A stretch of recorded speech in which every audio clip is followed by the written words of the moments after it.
Hariom, good evening, a very hearty welcome to all of you. Please come. Let's pray together.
Asato ma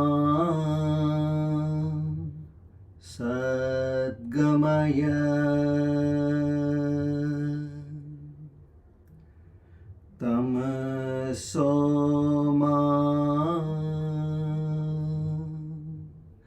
jyotirgamaya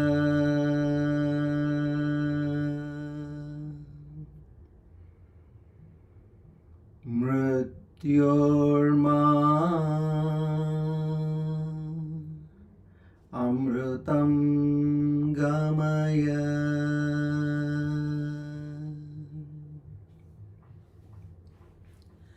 sahana vavatu sahano bhunakto sahaviryam karavavahai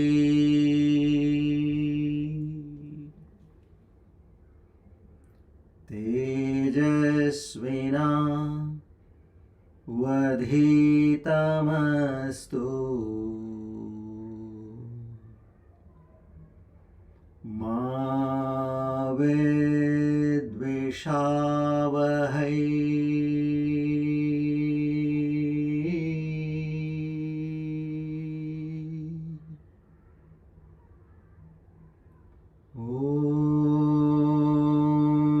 Shanti Shanti Shanti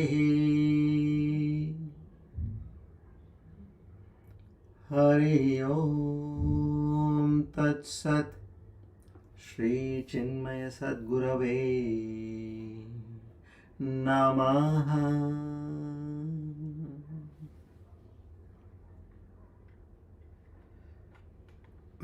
O Lord the Almighty, the omniscient, omnipresent, omnipotent, who also has the divine name Satram and Satam gatihi. To such a merciful Lord, together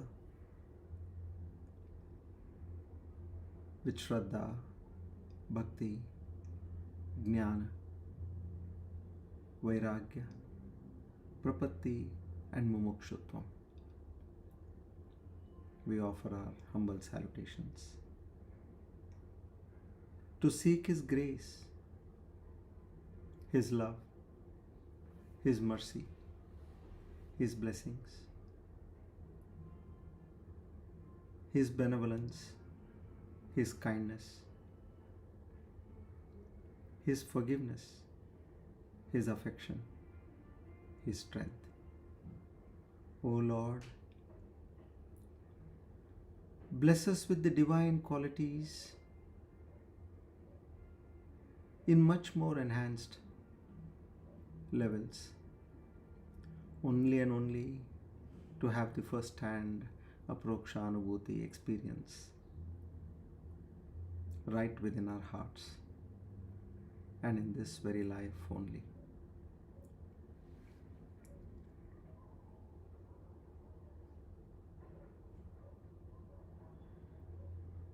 We offer our salutations to the Guru Parampara. Om Tat Sat.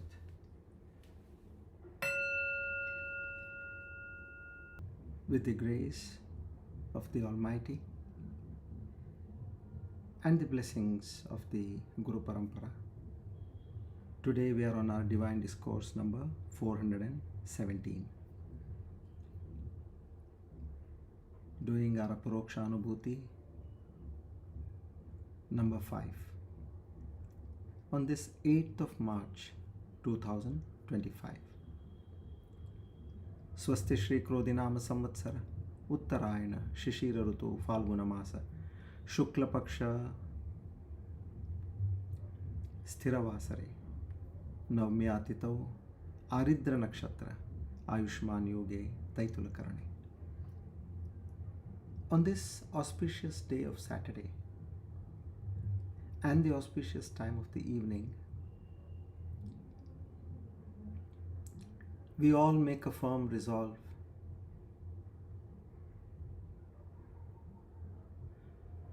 Na ham karta hari karta hari preranaya hari prityartha.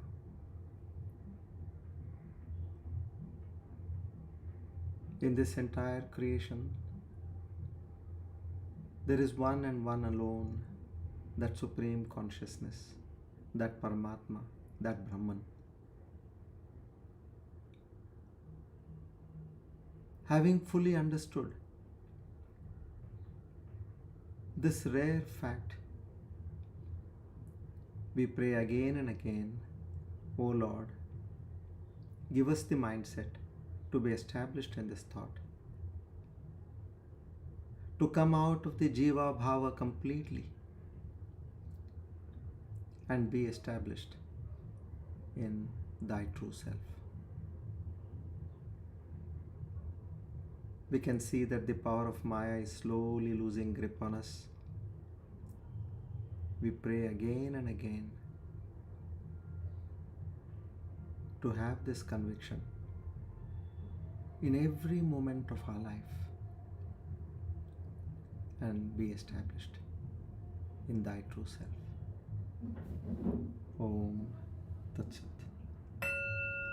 Our salutations once again to the Guru Parampara. Hariom.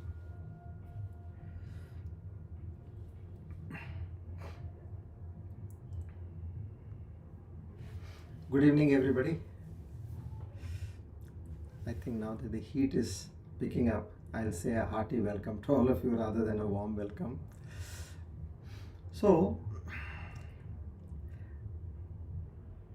we have studied Aparoksha Anubhuthi till shloka number 12 in our previous segment.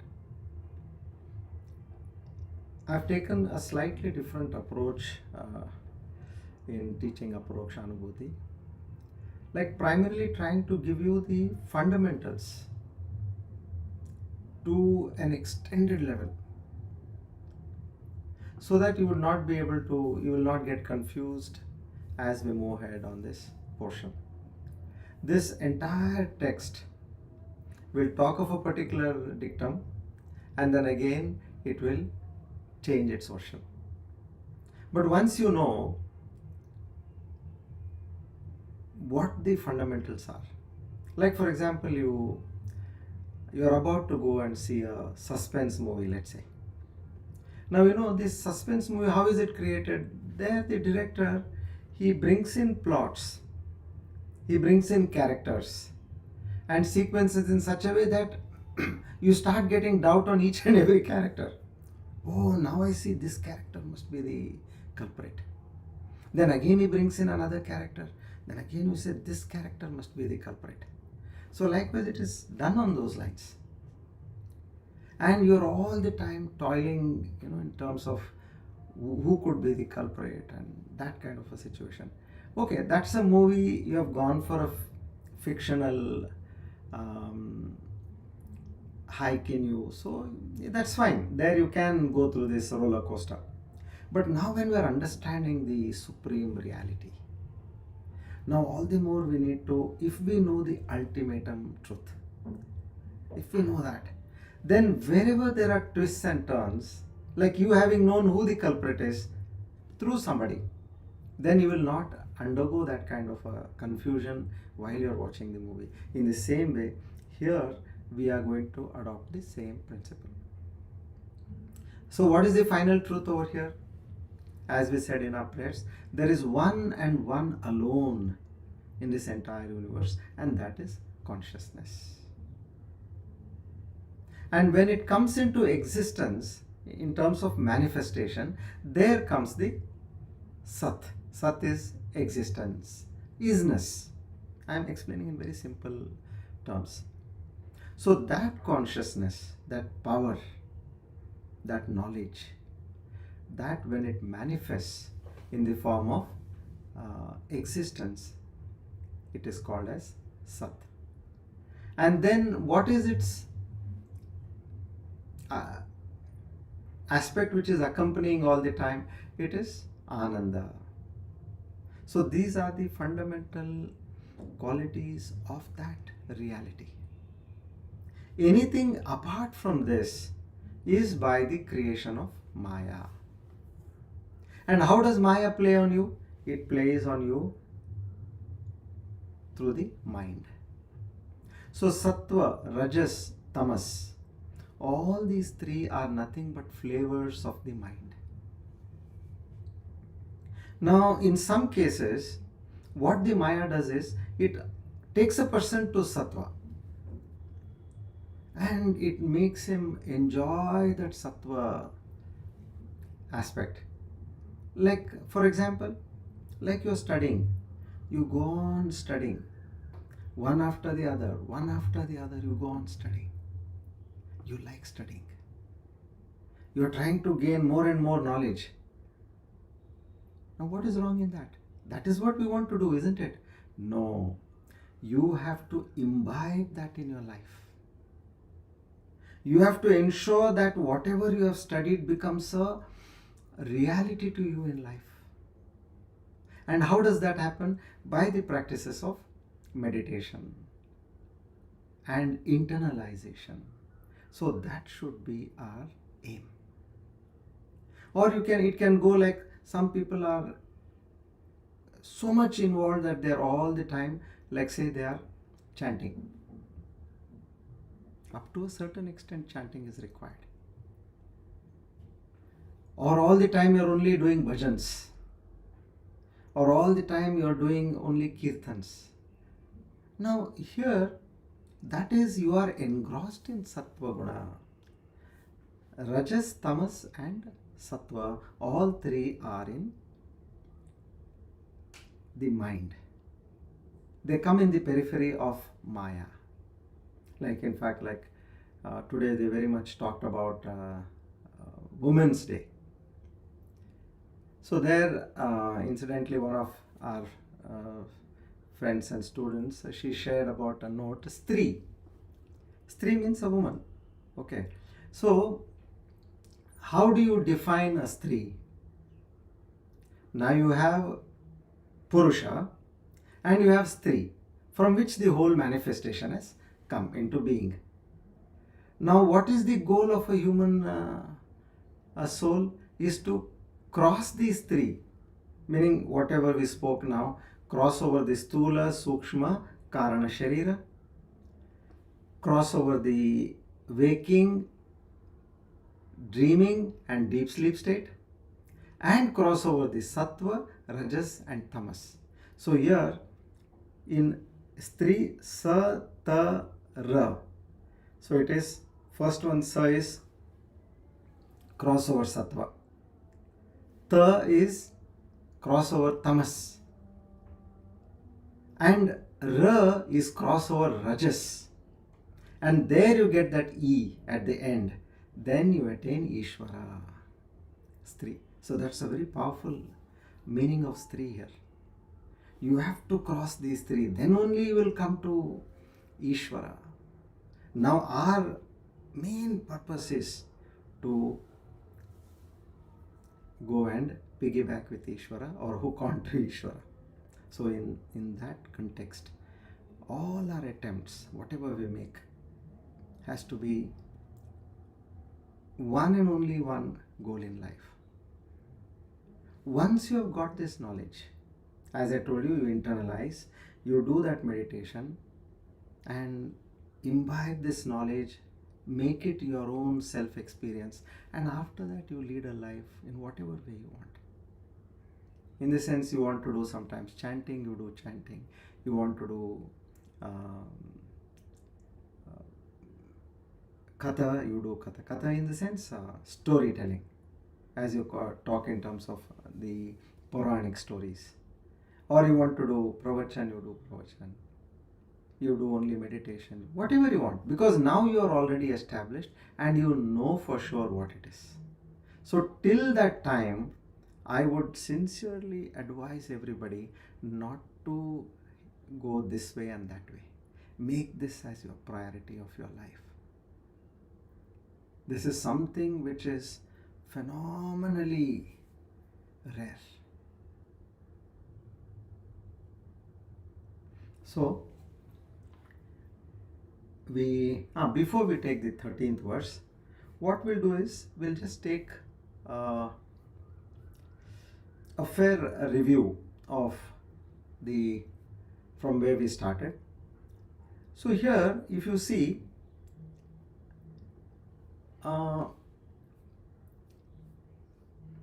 we spoke about the qualities, the sadhana chatustaya. Vairagya, Viveka, Shama, Adi, Shat Sampati, and Mumukshutva. Shama, Adi, Shat Sampati are 6, Mumukshutva 7, and Viveka, Vairagya 2, totally 9 qualities. Now this sadhana chatustaya makes you eligible for gaining this knowledge. And what we understood last time, how one can get this sadhana chatustaya naturally if one practices karma yoga. So this can be practiced at any point of time. Make this your habit. Whatever I am doing for the love of God. I am doing it as a worship to God. Simple method. So there is no other way we can evolve by doing our own duties, whatever work you are doing. So this way, by doing one's duties, you are constantly cleansing yourself. Never for your own sake. How do you say this? When I'm doing it for my sake, then how can I say that it is for the Lord's sake or for the love of the Lord? You have to start from saying, the thought came to my mind. I did not create this thought. This thought came spontaneously to my mind. And as the thought came into my mind, I got into action. And who is doing all this? That prana within me, on a constant basis, it is doing all this. Just like my heart is pumping all the time, just like the blood circulation is happening, just like the lymphatic fluids are constantly moving in my body, and there are so many lakhs and lakhs of reactions happening in my body. In the same way, this whole process of the thought coming in and me getting into action is also happening. So I'm not doing for my joy or for my pleasure. So there is no Ichha Shakti over here. There is no Ichha Shakti, there is no Kriya Shakti also. Kriya also is done by the Lord with the Prakriti and Purusha in action.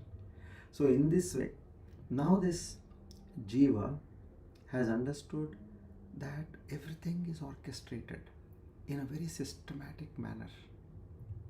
And how? Based on the prarabdha of that particular jiva. So, keep doing actions, and at the end of the day, you offer the actions to the Lord. Because these are not my abilities. I could have been crippled, I could have been handicapped, I could have been a dumb. Now, O Lord, you are doing something through this. You, the unmanifest, with this body and mind which is manifest, you are operating this. So everything I do is a worship unto you. So here, in this way, this particular jiva has understood. Now, why does the author here say vairagya first? He says because if viveka is not generated, then what is the use of vairagya? Viveka is something which, when you have that Viveka, you need to have Vairagya. So in that way, now this particular soul has started its journey, well equipped with the sadhana chatustaya, with the Shastra, with the Guru and Ishvara Anugraha, then only it got all this. Now everything is in place. So now what starts over here? Vichara. As we studied, this vichara becomes the priority for this particular jiva. Notpadyate vinajnanam vicharena ananyas sadhanaihi. So that vichara starts. Just as anything cannot be perceived, you cannot see anything if there is no light. In the same way, you cannot get any knowledge unless and until you do enquiry, which is vichara. Now, here, while you say you are eligible and you are doing vichara, what is the aim of doing vichara? As I told you, I am coming to the basics. Now, for this, I will take the help of a Upanishadic statement from the Mandukya Upanishad 2.2.3. Now, here is a metaphor of a bow and arrow. Now, you should know how your journey should be. So, once you understand this metaphor, then you can relate. As I told you, till you get that knowledge. See, we all have heard this now. We have to only make it our personal property now, meaning our own experience. So it says, Pranavo dhanu sharo hyatma brahma tal lakshamuchyate apramattena vedavyam sharvat tanmavo bhavet. Meaning, Om is that pranava, which is like a bow. Now here the metaphor starts. Bow. What is the bow here? That Om, that pranava, that Vedantic knowledge, what we have got, that is like your bow. Now, having that Vedantic knowledge as your bow, then what is the arrow here then? The self, Atman, is the arrow. Who is the arrow here? You are the arrow. And who are you? You are this Atma. So, Saro Hyatma, you are the arrow. Brahma tal lakshamuchyate. What is your target? Brahman, that Paramatma, that supreme reality is my target. So you have a bow, you have the arrow, and now you see there is a target in front of you. Brahman, that absolute reality, is the target. Apramattena vedavyam sarvat tanmavo bhavet. Hit it unerringly, without making any mistake. Hit the target. Until enlightenment, I underline these words. Until enlightenment, pursue it. How? Unerringly. No, don't give importance to any other activity. Whatever you are doing, this should be the main. Hurry, I have been doing all this for several years now. Discontinue for a while. Nothing will go wrong. Because now you are in the highest state. And when you are in that state, be at it, pursue it unerringly.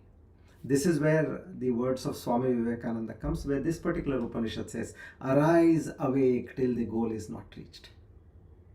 With that unwavering mind, apramattena, without distraction, one must aim and merge with the Brahman.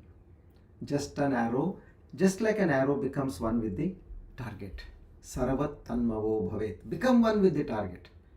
Not bouncing and falling down. See, you may hit a target, but you fall down. Now that is explained in the next shloka of this Mundaka Upanishad. So this conveys a profound teaching on that meditative focus and self-realization. So here, what is important? The arrow must be well aimed. It must be shot without distraction. Where the so you You are completely focusing on that Paramatma as that who is that guiding force. So when it becomes one with the target, you have achieved your goal. So now this particular shloka in continuation, now it talks of these various distractions what we get. And what happens if there is a distraction in our journey? Where you say, I'll do this also, I'll do that also. My dear sadhak, it won't work. So there it says, Dhanur grahitva upanishadam mahastram sharam hyupasanashitam sandhya yati. Ayamya, this is a very important word. Ayamya tyad bhava gatena chetasa laksham tadevaksharam saumya vidahi. Meaning, take the great bow of the Upanishad teachings. Just now what we understood, now we have taken the teachings. Sharpen the arrow. Don't just pick up the arrow. Now you are the arrow, what we understood earlier. Sharpen the arrow means sharpen your mind. How? Through upasana. That deep meditation and devotion. Sharpen the arrow and then draw the bow with full concentration. You have to draw it. You just can't place the arrow on the bow and say, I'm going to shoot. No. Ayamya chetasa. I said that word is very important. Ayamya chetasa means you have to pull back. Draw back. All that power what you're putting in. I'll explain more about this. So draw the string with the arrow and then aim at that ultimate goal, which is Akshara Brahman. Aim at that, imperishable. So this way, this particular sadhak has to perform Upanishitam, meaning the arrow must first, before you shoot, must be sharpened and straightened. Yes, you have a sharp arrow, but what if it is not straight? So when you shoot it, it will, it will start shaking, wavering, and it may not hit the target. So straightening the arrow is called karma yoga. Just now what we spoke about. I am not doing this. It is God who is doing everything through me, one, or I am doing it for the love of God, or I am doing it for the worship of God. So this is called straightening the arrow. Whatever bends are there in that arrow, you properly hit that arrow and make it straight. So now straightening the arrow is like, there cannot be spirituality without morality. So a decent moral life is the foundation of spiritual quest. So morality means what? Truth. Self-control. Now look at what we have prepared just now. All the qualities what we are preparing. Unselfishness. A kind of basic standards in life towards these higher goals. What do you mean by pulling it back? You're pulling the string back, meaning I will not step beyond this. So work which is done for the sake of others, that very well qualifies. All the time we are trying to make this small tiny person happy, but never you will get happy. If you are trying to make yourself happy, I am telling you, you can only have some sensual things and become happy, but that is not joy. When you start thinking of how I can make the other happy, it could be your own spouse, your own children, your own family, your colleagues, your friends, your parents. So stop worrying and thinking about you and step back from the world. There are so many things which we were doing earlier. Now you should ask, do I need to do that? Because I have a job on task, a task on hand. I am focusing on that. Pull back yourself from what you are doing all the time. So now you shoot the arrow. The arrow is not straight, so it will fly somewhere else. So now you have properly hit the arrow, made it straight, and then you hit it. It will fly true and straight. Now the next question comes. If the point of the arrow is not sharp, what will happen? It will hit the target, it will fall down. See, many times we have, in some places you have this archery. So we have tried that. We have experienced all this. So if it is not, although you have hit the target, but you see that the arrow falls down because it is not sharp enough. So here sharpening the arrow is upanishitam. Upasanishitam means sharpened by meditation. Karma yoga, straightening, and sharpening the tip of the arrow is meditation, which is by upasana. Make it a firm habit. Come what may, once or twice or even thrice a day, make it a point to meditate. Whatever, we may have our own challenges that, I don't have focus and this and that, that's all right. Understand, now this mind is an instrument. Just like as you have a pen or a pencil, you have to sharpen it now and then. It's an instrument. So then why is it rebelling against us? Make it very clear to the mind that you are nothing but an instrument in my hands. And be that, nothing beyond it. So this way, this particular sadhak, now he has straightened the arrow with karma yoga and he has sharpened the final point with his dhyana and concentration, and now he pulls back. So we have to take a step back from life. All that we were doing earlier, you are not qualified now. That is over. I am no more that. So what is pulling the string back is you are taking one step back. And now with that focus, without being distracted, you are trying to hit the target. Like this is a state where these sadhaks, there was one sadhak who was in Vrindavan, and he had that aura on his face and he was meditating. So a rich person who was crossing by, he sees this sadhak in the wee hours. It was pretty cold. So what he did, he took his shawl and he went and put on that sadhak who was meditating. That person is absolutely still, eyes closed. Fantastic aura again around him. He puts the shawl, a very costly shawl. Now that sadhak is continuing his meditation. A thief who was around there, he watches this rich man coming and putting a shawl on the muni over there. And after that rich man moves ahead, he comes and takes away the shawl. Now, what is this sadhak doing over there? He watches somebody putting the shawl on him and he watches somebody taking the shawl away from him, although it was cold. Now here, what it says is that there is no sense of ownership. Many things in life, they come to us and they go away from us. Who are we to question all this? We are acting as per the script of the Creator. So many people ask, Arey, why did this happen to you? Arey, why did this happen to you? Meaning you are trying to sit in a theater and questioning, why did so and so scene happen on the screen? You have no choice there.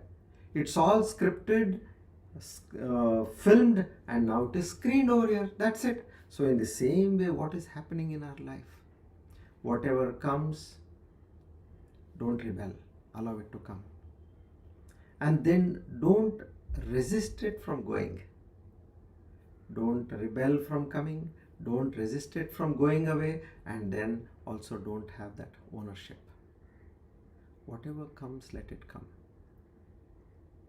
And there's a saying, Agatam swagatam kuryat, gachantam na nivarayet.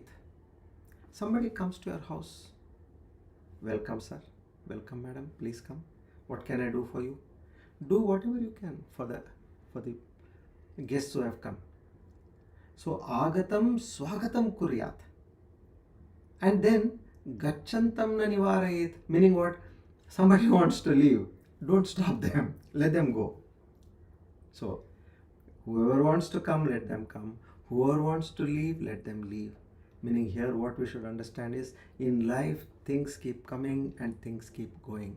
Just be an observer. So now this is that sadhana. And then after that, what the shloka says is, tad bhavagatena chetasa Somya tadeva laksham aksharam. He says, my dear child, Somya is my dear child. Tadeva laksham aksharam.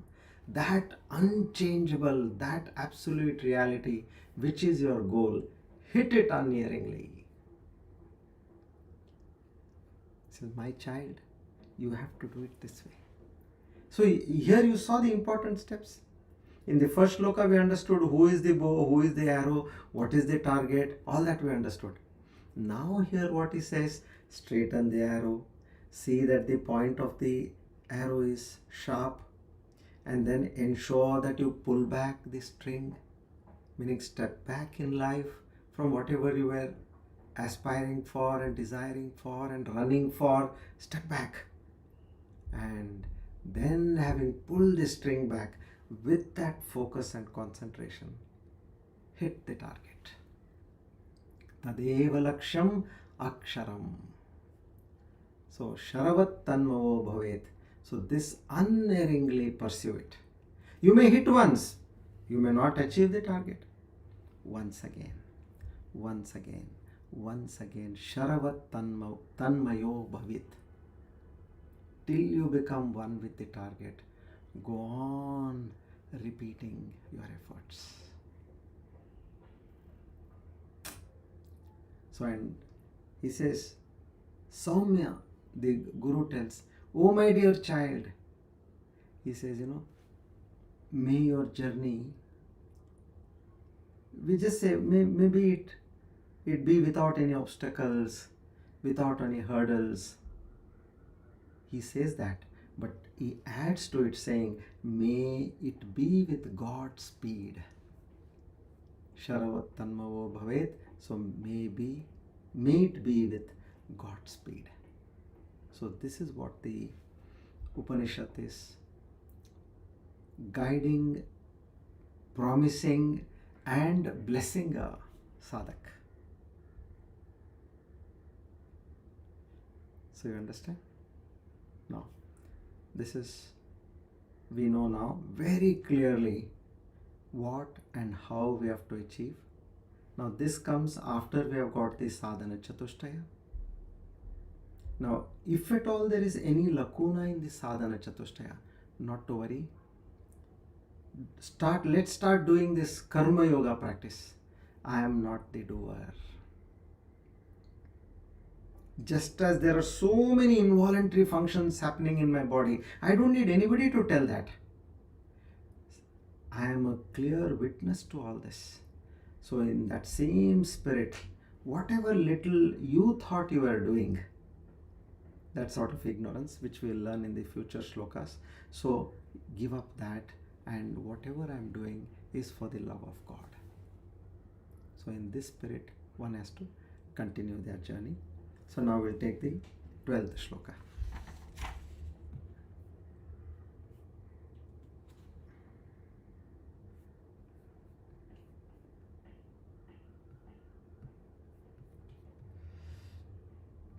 Oh, sorry, 13th.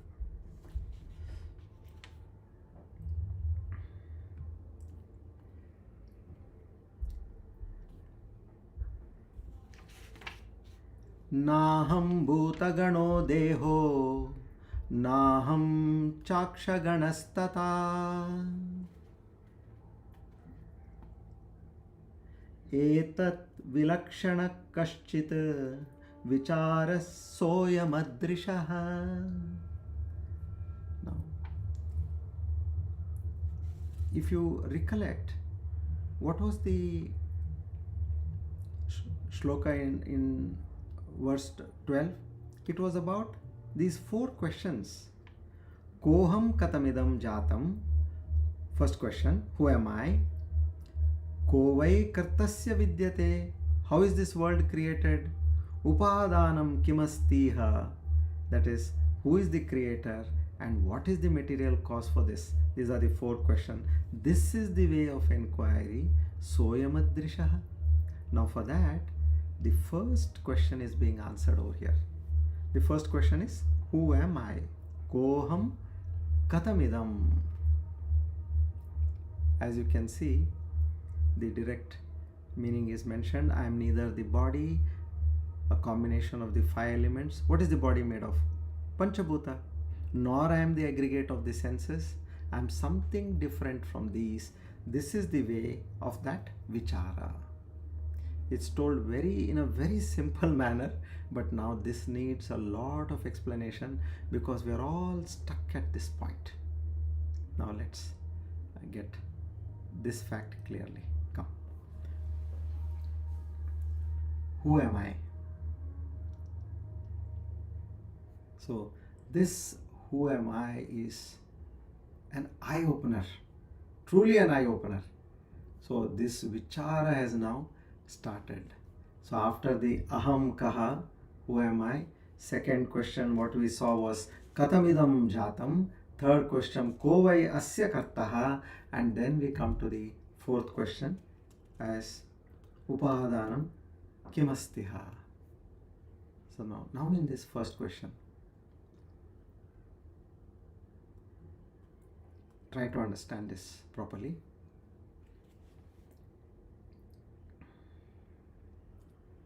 We all remember ourselves as a baby, 2 years, 3 years, 4 years, that kind. A baby, a child, we remember that stage of life. And then you became a teenage boy or a girl, you remember that also. Then from that, as a teenage boy and a girl, you also became a young man or a woman. And from there you slowly cross that stage, and then you became a middle-aged man or a woman. And then again, some have crossed that stage also. Now, the body has been constantly changing.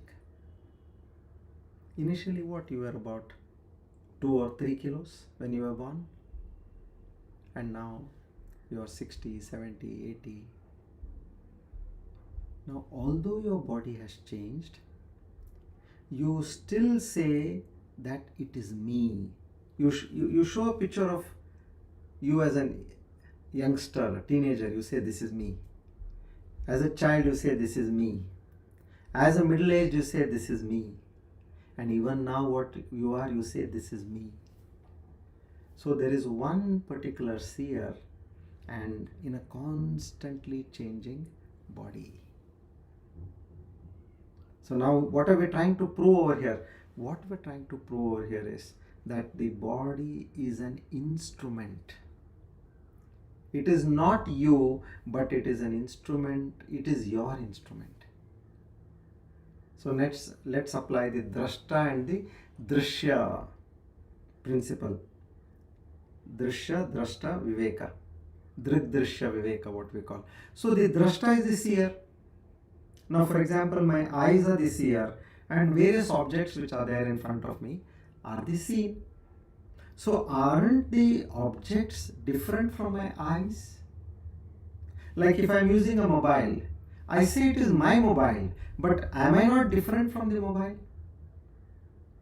If I say this is my book, I am different from my book, although it is my book.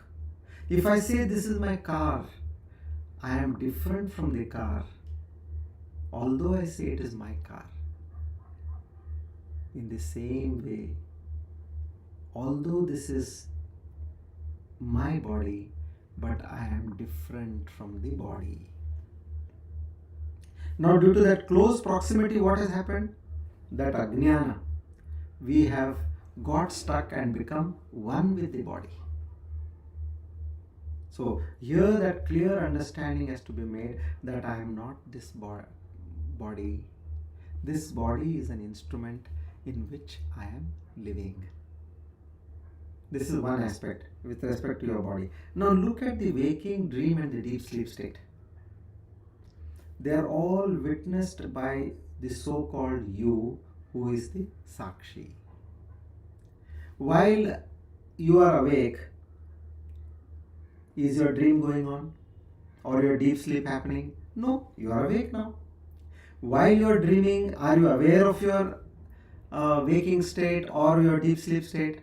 No, you are only dreaming.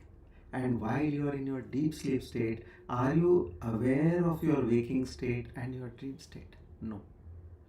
So every state, as you cross, it negates the other state on a daily basis. So then what are these three states? All these three states are nothing but appearances in consciousness. Use your mind with the logical sense, understand. There is one permanent factor. With over all the changing bodies, it's saying, it is me, it is me. One factor is there in you. Now that again we have misunderstood to be that aham bhava. Okay. Now, with respect to your dream state, waking state, you says, I am the waker. Now I am talking, I am awake. I say I dreamt. I say I slept well. Now everywhere you are using that word as I. That is because of ignorance. So here in this particular shloka, what Bhagavan Shankaracharya is saying is, he is clearly saying that first of all, you are not this body. This body is made up of these five elements. Nothing but chemicals. So he makes it very clear over here that you are the witness of the changing body, you are the witness of the waking state, you are the witness of the dream state, you are the witness of the deep sleep state. So far I thought it was I, that me, that ego, but after having gained so much of knowledge, now I understand that there is no I or me or mine. It is that Sakshi, meaning that reflected Chetana Shakti within me, which is constantly giving me that awareness of life within me. So now this person has understood. Oh, this is the broad macro view of the life, of one's human life. Now let's take the mayhem topic, which is cricket. So much in one's mind nowadays, especially that we are going to have finals tomorrow. Now rare is this human life. Now how do we compare this human life and this cricket? Let's say now up to a level of being selected in the Team India. Being selected over there, let's say you got the human life. Okay? So that is very rare. You are a cricket player, you got a human life. Okay, human life is compared to the cricket player. Now as a cricket player, just like you got selected for Team India, now as a human being, you got the Ishvara Anugraha, you got the Guru and Shastra, and then along with you got the Mumukshutvam. In Shama, in the sadhana chatustaya Mumukshutvam, the final stage, I want to reach the abode of God at any cost. No other thing I would desire for in life at the cost of reaching God. Okay, so you compare that on those lines. I am just not a player, but now I am selected for Team India. Meaning what? I have got the Ishvara Anugraha, Guru Krupa, Shastra Krupa, and that desire, burning desire to achieve the goal of life. Now, here, now you have your goal. What is that? I want to reach God. So here let's compare the cricket board as the Paramatma, the final authority. For any player, who is the final authority? The board is the final authority. And the board regulations are like the Shastras. Now what you have to do, you have to live, meaning play in sync with the board ideology. You cannot create your own ideology. So you, being a player, you have to follow the regulations of the cricket board. So same way, a sadhak has to live his life as we just now spoke. There is no spirituality without morality. In the same way that karma yoga has to be there. He is in sync with the Shastras. Now let's go deeper. We come on to the field. Now that entire cricket field is like our life. That karma kshetra. You, the batsman, are the jiva. Visualize. Now that rare opportunity you got, you're playing for cricket, Team India, meaning you got those qualities which nobody else has got. Now you enter the field, and there you as a batsman, what is there in front of you? There is a bowler, and you have got 3 stumps behind you, which is jnana, bhakti and vairagya. Those rare things, 3 things you have, and on the top of it you have 2 bales, which is prapatti and mumukshutva. Now what is your job? You have to protect all these. And from the opposite side comes the bowler, who is what? Maya Shakti. Every over there are 6 balls, Shadripus. He is going to throw one after the other. Kama, Krodha, Lobha, Moha, Mada, Matsarya. One after the other he throws the balls. To do what? To bring down that jnana, bhakti, vairagya in you. He wants to pull you out of that. He wants to take you to some other place. And that Maya Shakti, that bowler, he is not only there alone, he has got another 10 players on the field. Who are they? The Pancha Karmendriya and the Pancha Jnanendriya. 10, 5 and 5, 10, and the bowler Maya Shakti 11th. Now you have 2 umpires over there. The main umpire Yamadharmaraja, and the second umpire is that Chitragupta. Now they are constantly watching what you are doing. And the third umpire you can say is Narayana. Whenever they don't understand anything, they go to Narayana. Now, you as a sadhak, you are now batting. What are you batting? The Shadripus on a constant basis. What are you trying to save? Your 3 wickets, which are Bhakti, Jnana, Vairagya, and the Prapatti and the Mokshutva. You want to protect them. And you want to, by hitting runs, you are gaining punya. That is in line with the board regulation. You have to score. Now in what situation? You have the spectators in the stadium. You have so many people in your life, whatever you are doing, they praise you or they hate you. Your job has to be to ignore and focus on your game. Many people will say, "Hey, why did you do this?" You could have done after some time, no? Like when I did my course when I was about 51 years old. I said, what was the need to do the Vedanta course 2 years? Completely you are dedicating for this. When you are doing well in your life, what was the reason? You could have done after retirement. So there are people who will try to grab your attention. They will try to defocus you. So that entire stadium is there to praise you and also to hate you. So ignore all that with steady focus. What is this? Not getting out. What is my goal? Not getting out. And then I am there to protect those 5 qualities what I have. I am going to score runs, that is by gaining punya. And eventually I am going to win the game of life. Now what happens if you lose? You will be out of the team.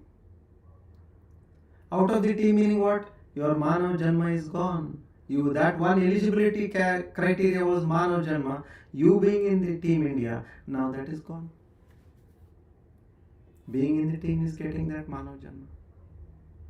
With all the, I said, the qualities is like being in team India. So this way, now this sadhak has to focus. So use the analogy of the bow and arrow, use the analogy metaphor of this cricket, and understand now what is the reality of life. That truth, without which we will not be able to progress. There will be many things, because out of practice, I have been doing this for years. Let me continue now. Change. Take a step back. Pull the string back, meaning take a step back. I'll come. Whoever is there, Hey, what used to come earlier? Now what has happened to you? No, now I cannot. I'll come. Excuse me for this time. Why? My mission is something else. So in this way, in question, in the verse number 13, he says that you are not this body. Now we clearly understood it is an instrument. I'll explain more about this in future. Just like we have several instruments with us. You have your clothes, you have your watch, you have your handbag, you have your footwear, you have your car, you have your house. These are all instruments which a jiva is using. You are not that. So understand that this body is not me, first instance. Now for the second question, where he is talking about how is the world created. Now this is very important. Question number 2 and 3 are answered over here. How is the world created and who is the creator? Now let's understand this question, the verse number 14.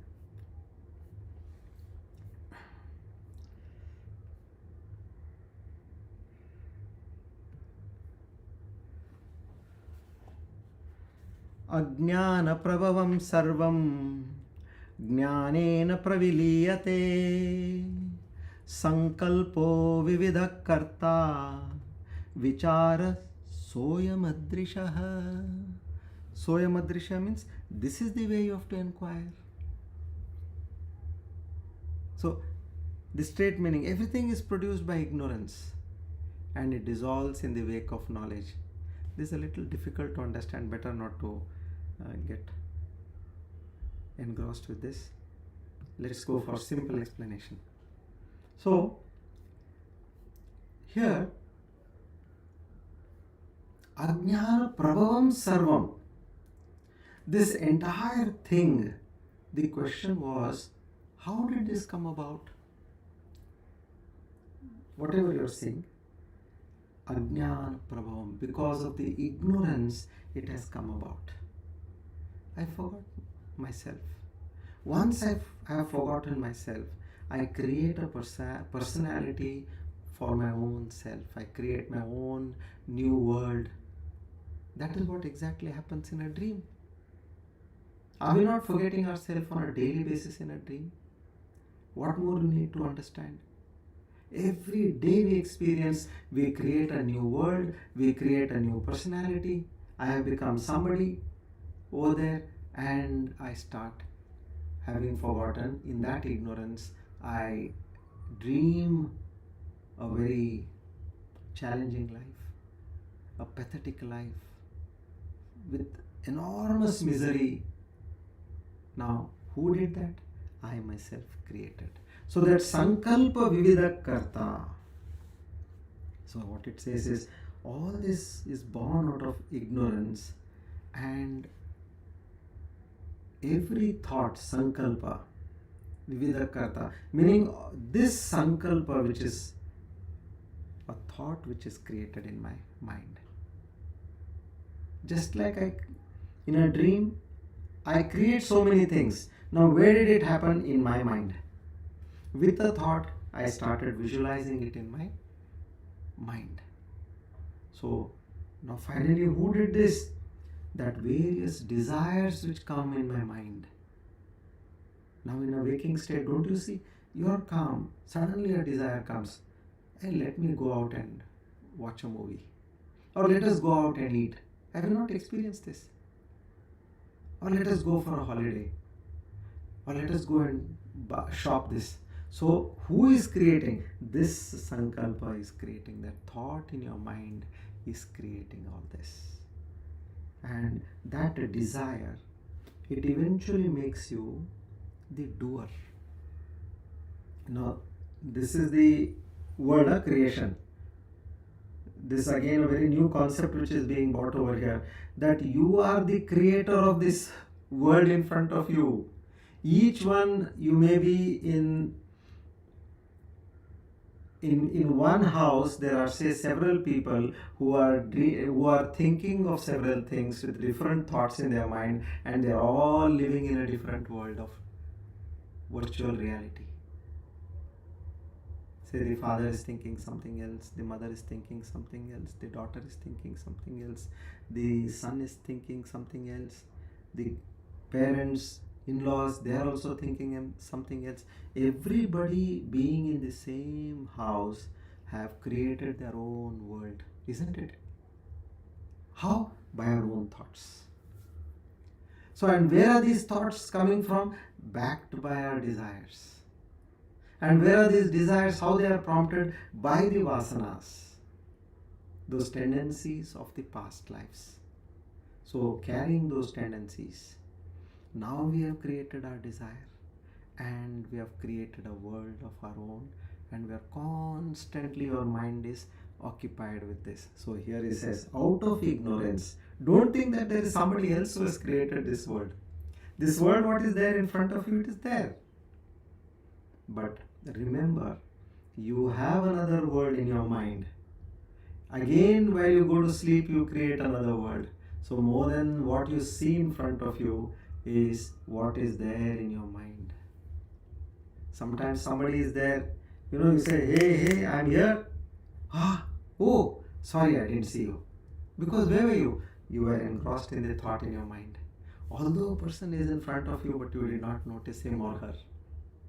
So that way, here Bhagavan Shankaracharya says, with that ignorance, without knowing what is what, you have thought about a thought, and you are created a world of your own. How? With ignorance. So the question to who has created this world? Ignorance and you. Just like, there is a screen, and on the screen a movie projector is projecting, and we see a movie. So as soon as the projector is off, is there any movie? No. So although we live in the same world, in the same house or in the same flat, in the locality, but we all are seeing different worlds.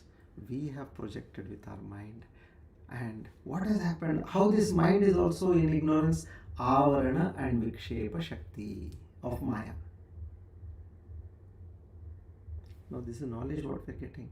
Avarana means it has hidden. There is a curtain in front of you. You are not seeing. Let's say there is something, and on top of it there is a cloth. So that thing is not noticeable by you because it is covered by a cloth. And Vikshapa is having covered this true self. Now it is projecting something else. Just like a rope is projected as a snake. There is no snake over there, but it is projecting. Now you may say, I didn't know all this. Is correct? Are we not listening to the scams nowadays, the digital scams? Several types of scams are happening. Now what they say, now the recent most scam which came about 2-3 days back, they are saying that these scamsters, they deposit some money in your account. And they say, we want to transfer some larger amount, we just want to do a test. And then when you start giving more details about yourself, then they, rather than depositing money, they draw your money. So don't get into this. Oh, I didn't know this. We say, no? So many things we say. I didn't know this, meaning I was ignorant of this fact. So in the same way, don't think that there is something else. You yourself is a very big creator for the life in front of you, because with your thoughts you are constantly creating a world. And what is that we do not know in terms of ignorance? Not knowing that we are not the doer. We think I am the doer.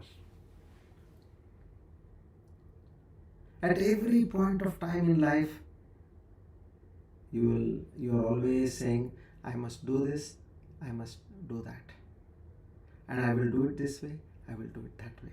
Nowhere you are connected with the true reality. That is the only difference. Like if you are a player in the cricket team, know that you are in constant abidance of what the cricket board is saying. If you start doing independently, then what will happen? You will be kicked out. You should constantly be in line with the board, in line with the regulations, in line with the goals of what the board is talking about. So in the same way, we have to be in alignment with the Creator, with that supreme power, not giving any due importance to that ego which is now and then bouncing in me. So I am not the doer. Knowing your true nature itself is realization. About whom? Your own self. Hence they call it as self-realization. Just as simply we say, I realize that I have put on some weight. Don't we say this? I realize that my skin is tanned. In the same way, now you realize what your true nature is. That's all. You are nothing over here. Everything is that Lord and Lord alone. As simple as that. And where are we getting disturbed? With this, due to ignorance, not knowing this, those thoughts are coming. And then you are getting into action by that this is the thought, this is the me who is doing all this. So this is the answer to the second and third question. Now we come to the fourth and last question. Come. Verse number 15.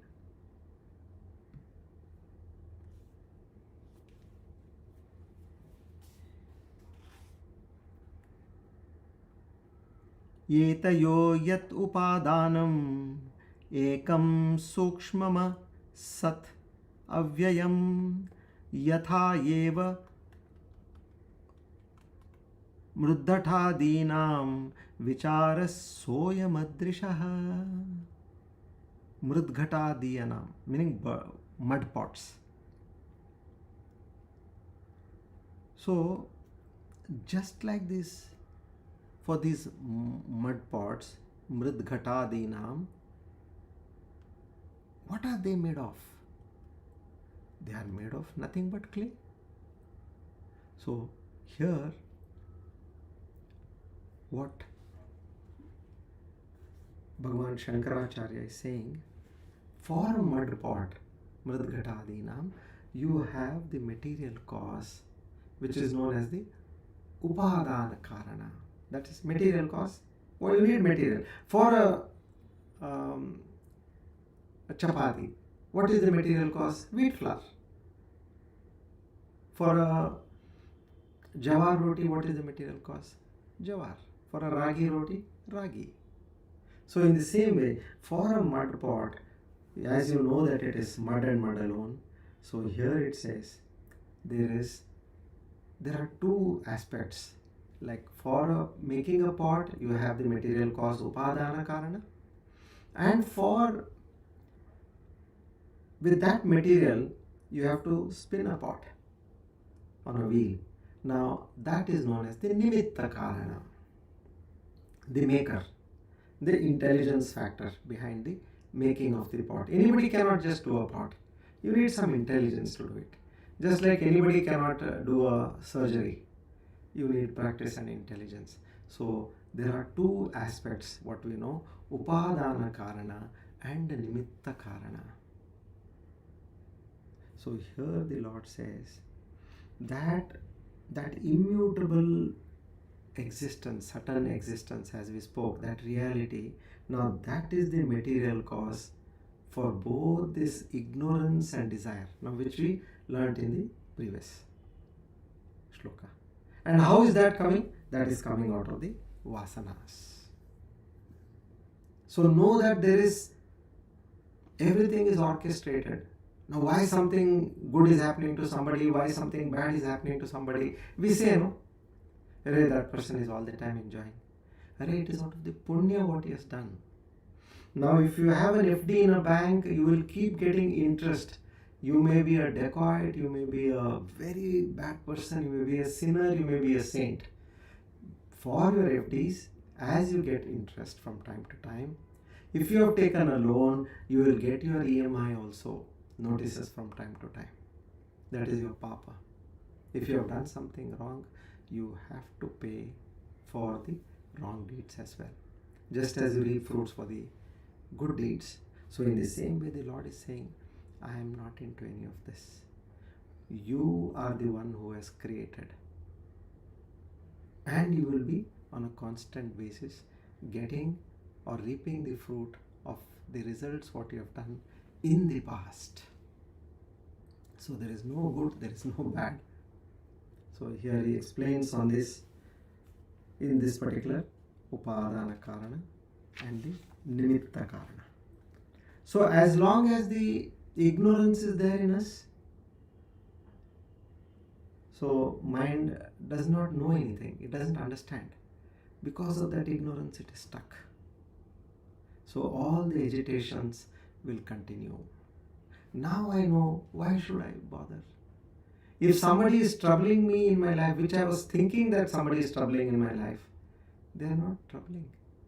They have come to give me back what I deserve. So whatever comes, accept. Whatever is going, leave it. Don't resist, don't accept, and don't be stuck to anything. Just be an observer. Now as a sakshi, on whom your own self, which is the jiva bhava. We are the jiva. And now we think that we are doing everything. No. It is that creator who is giving us thoughts in our mind, and he is the one who is doing.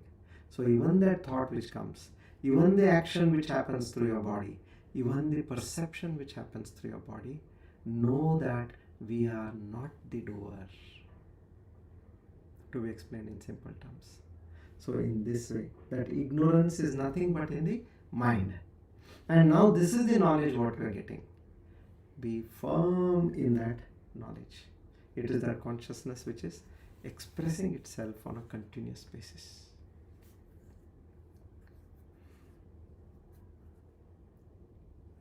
So after having understood, okay, he says this is in a very simple manner I have told you.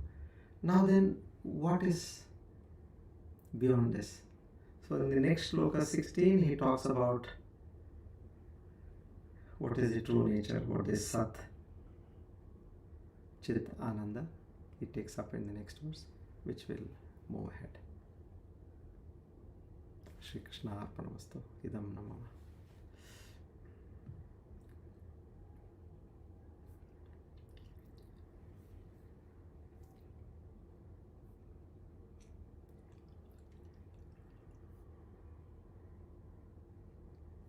Come.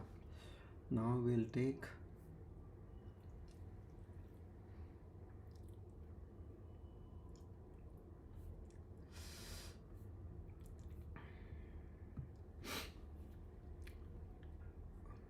Vishnu sahasranama,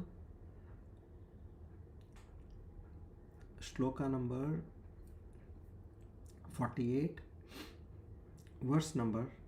the nama valli number 449 and 450.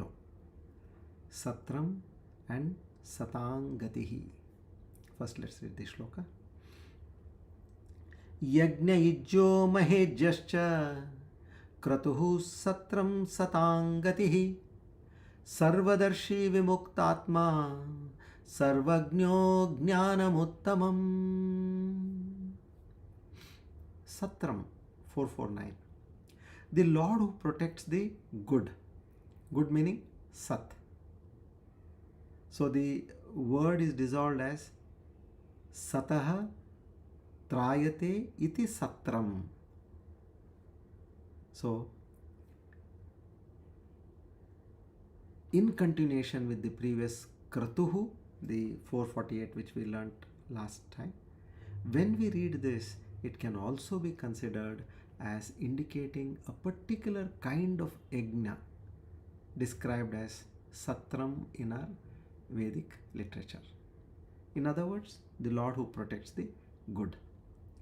Satangatihi, one who is the refuge for the good people, one who is worshipped and invoked by those who wish to liberate themselves from all limitations in life. Gatihi in Sanskrit means both the path and the goal. Thus, through surrendering to the Narayana alone, does one reach Sri Narayana. Prapatti, extremely important. Satram Satangatihi. To such a divine Lord, we offer our humble salutations. Seek His grace, mercy, blessings. Now let's take the Dhanvantari mantra. Om Namo Bhagavate Mahasudarshanaya Vasudevaya Dhanvantaraye Amrutagalashahastaya Sarvabhaya Vinashaya Sarvaroga Nivaranaya Trailokyapataye Trailokyanidhaye Shri Mahavishnu Swarupa Shri Dhanvantari Swarupa Shri Shri Shri Aushadha Chakra Narayanaya Swaha. Om Namo Bhagavate Mahasudarshanaya Vasudevaya Dhanvantaraye Amrutagalashahastaya Sarvabhaya Vinashaya Sarvaroga Nivaranaya Trailokyapataye Trailokyanidhaye Shri Mahavishnu Swarupa Shri Dhanvantari Swarupa Shri Shri Shri Aushadha Chakra Narayanaya Swaha. Om Namo Bhagavate Mahasudarshanaya Vasudevaya Dhanvantaraye Amrutagalashahastaya Sarvabhaya Vinashaya Sarvaroga Nivaranaya Trailokyapataye Trailokyanidhaye Shri Mahavishnu Swarupa Shri Dhanvantari Swarupa Shri Shri Shri Aushadha Chakra Narayanaya Swaha.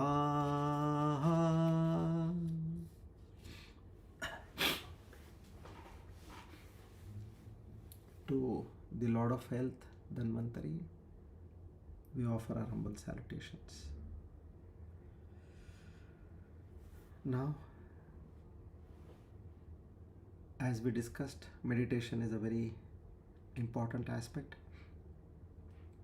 Now let's do meditation on the Brahma Jnana Valli, verse number 4. Now the entire Brahma Jnana Valli is for meditation. So understand this. A fantastic segment to know on what to meditate, how to meditate. So here what you're doing, you're focusing on the meanings of the Brahma Jnana Valli, which we have learnt in detail. So which I'm taking now again and again we'll be revisiting. Okay? So all of you please relax, sit back, forehead completely relaxed, head, neck and spine in a straight line, erect but not stiff.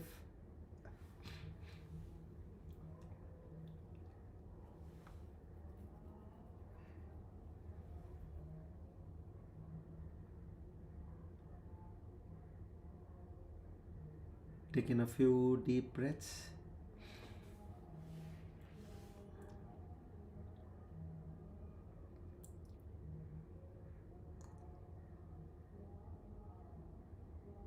Breathe in and breathe out.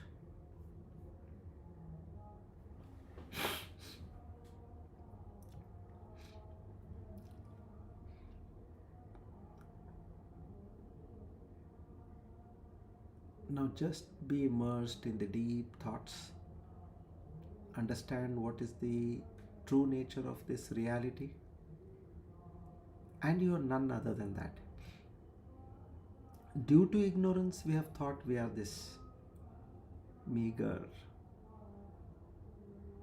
minute, finite, weak. No, you are none other than that supreme truth. Now get this straight in your mind. Nityoham niravadyoham nirakarohamachyutah paramanandarupoham ahamevahamavyayah. Nityah aham. I am eternal, beyond birth and death. The word by word meaning. Niravadhyayah aham. I am flawless, free from defects or impurities.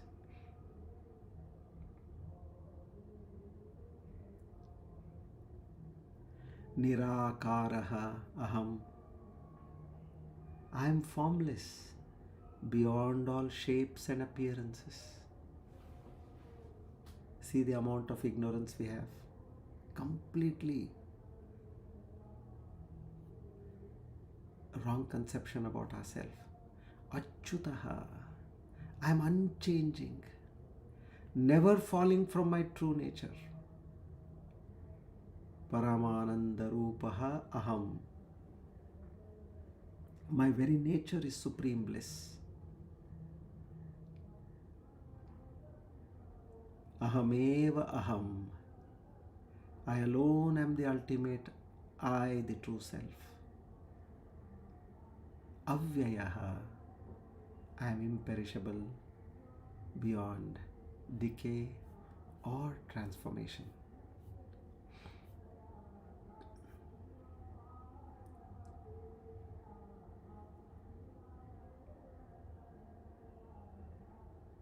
So when I say I am eternal, Nityoham,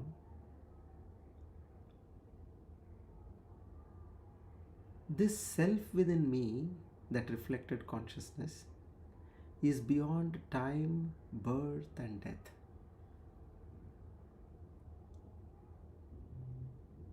The body may perish, but the consciousness that witnesses all changes remains untouched. Visualize this strongly. I'll explain this in the next class, how you can get this better.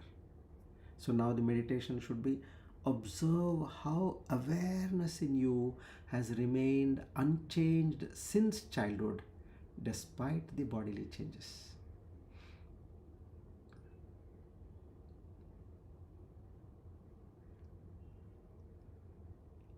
Niravadyoham, I am flawless. This refers to purity beyond mental conditioning.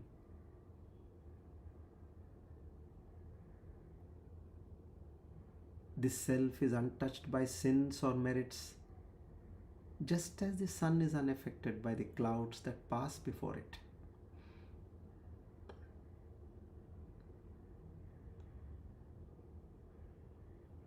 Now, how should I meditate?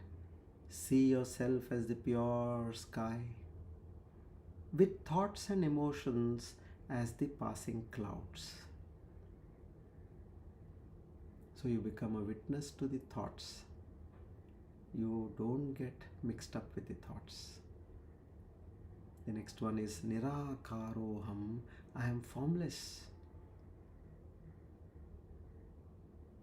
This self has no physical dimensions, no beginning, no end.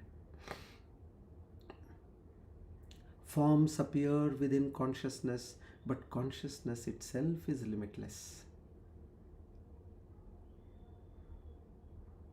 So how do I meditate?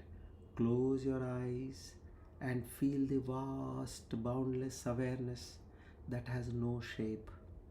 That is your true self. Sitting quiet, understand the awareness within you and expand it beyond your body to the expanse of the universe, and that becomes your true nature. I am unchanging, Achyutaha.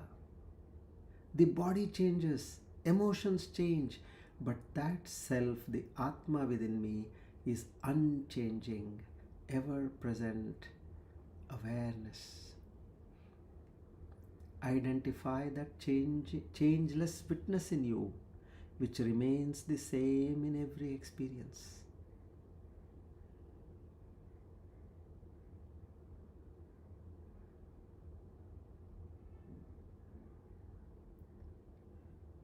Paramananda Rupoham. Happiness does not come from external things. It is the inherent nature of the self. When desires and distractions drop away, this bliss naturally shines.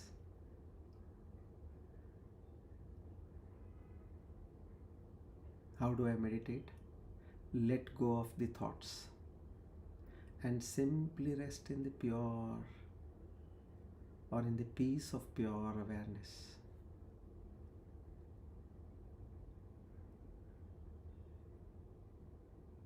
Now again a very powerful meditation. I alone am, ahamevaham. This repeats the assertion of pure existence. That ultimate I is beyond that individuality. The ego identity dissolves, leaving behind only pure being, finite and indivisible.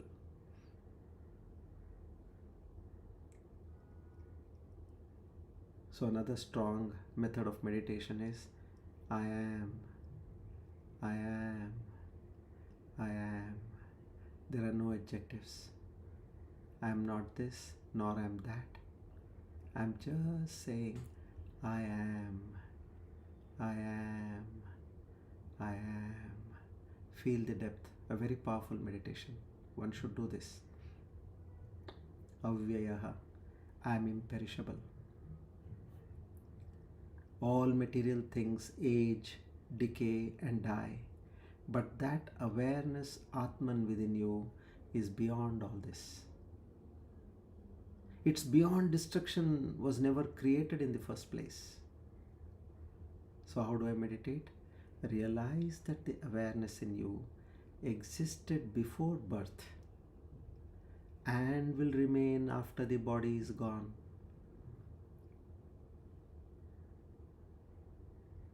So sitting in silence, repeating this verse slowly, contemplate each phrase deeply, connecting with its meaning beyond words. Visualize yourself as infinite space, formless, pure, untouched. Let go of that personal identity, merging into the awareness that is always present.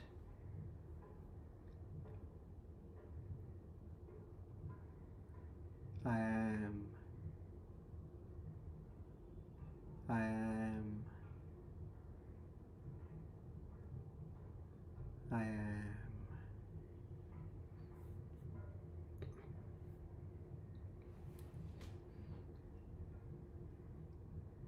Om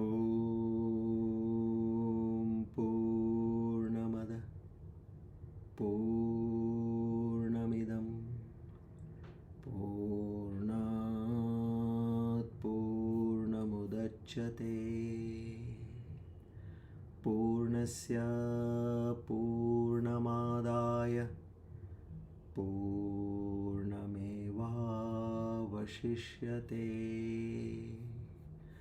Om Shanti Shanti Shanti. Hariom. Shri Chinmaya Sadgurave Namaha. Together, we offer today's Gnani Agni at the lotus feet of the Lord. Seek His grace, mercy and blessings. Naham Karta Hari Karta. Hari Preranaya Hari Prityartam Shri Krishna Arpanamastu Idam Namama Om Tat Sat.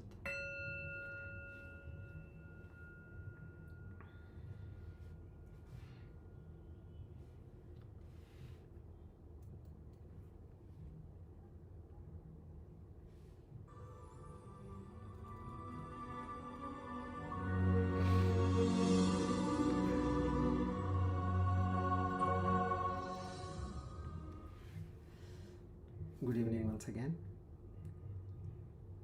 So next time we will touch base on this awareness and see how we can exactly locate the Atman within our body or within ourselves.